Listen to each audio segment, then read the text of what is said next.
Okay, we're playing white against somebody anonymous from Canada. And after e4, e5, we go to f3, attacking the pawn in the center. That's a very, very well-known opening. And that's the Philidor defense, which is quite solid, but not if you play it this way. And now we just check here, little trap, and he ends up losing his pants.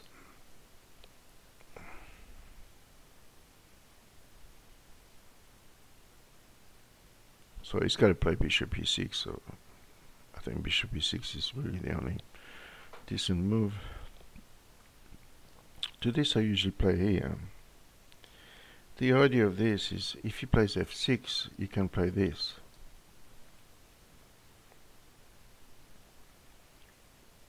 So first take the good diagonal where he might put his bishop, and then after f6, well, if he plays it this way, the bishops are going to be extremely strong.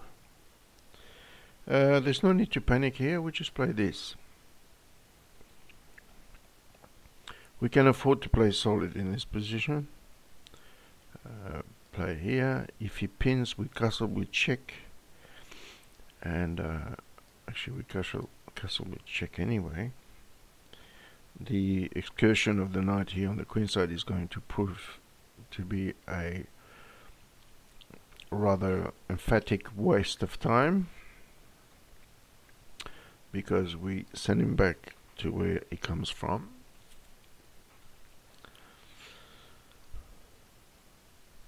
Here we are material up, so we're going to play the way you play material up, is by prompting exchanges. I think the more we exchange, the better it is.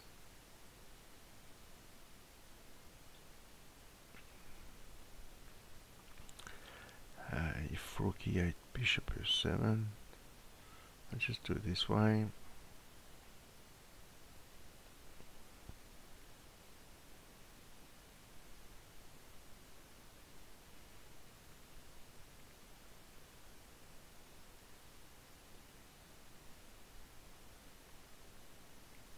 Could play knight here with the idea of having bishops on opposite colored square remaining, you know, attempting to get some kind of draw this way. Let's contain the knight. There's no need to play some big moves here. You can have our bishop. Let's just put our king on a white square, so we don't get surprises with the bishop on dark square later on, you know, taking pawns like this with check or something like that. And just pile up our rooks.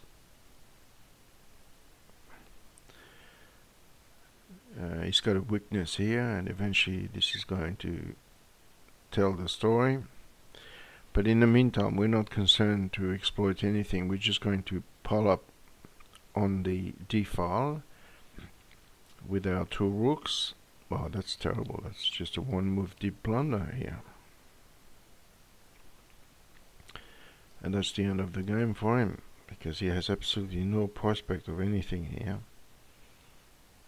Absolutely no prospect.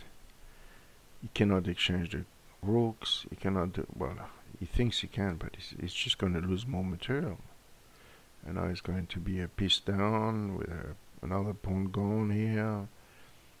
It just doesn't look good at all. We just go back here. Of course, we don't want our bishop to be trapped. And he resigns.